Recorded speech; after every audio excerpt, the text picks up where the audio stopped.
In America, you are not guilty just because you've been indicted or just because you're wearing a fucking ankle bracelet. But before we dive into that subject, I want to speak honestly about a few things. Some of you have asked me about the charges that I mentioned in the first episode that were dropped. And I want to be real with you because this show isn't built on image. I want it to be built on truth. A few months ago when I was arrested on December 28th, I was charged with some gun violations. Those charges dropped. I was never indicted for those because I was legally allowed to own those firearms. The cops weren't sure that night. One of them even told the other person that I was still on parole from a 1989 car accident.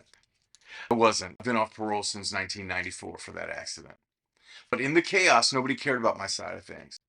They just started building a story around me, no matter what I said. There was also a long-term restraining order that was filed against me around the same time. That was dropped as well. There's still a temporary one that's imposed by the court until trial, which is why I wear the ankle bracelet. So I turned myself in. I spent a night in Medina County Jail. I didn't argue. I pled guilty to a misdemeanor, and I'll be sentenced for that later this year. Let me be clear. That has nothing to do with the trial on August 19th or the events of December 10th. In America, you are not guilty just because you've been indicted or just because you're wearing a fucking ankle bracelet. You defend yourself in America with truth, with evidence, and with witnesses. Not with deflection, not with fear, and not with bitterness.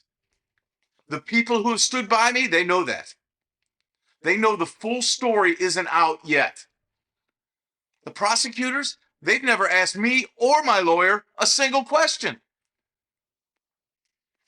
But they will. And on August 19th, I will speak. I will stand in truth. What I didn't lose is my voice. And obviously, I will use it. Not to hide, not to attack, but to keep telling the truth.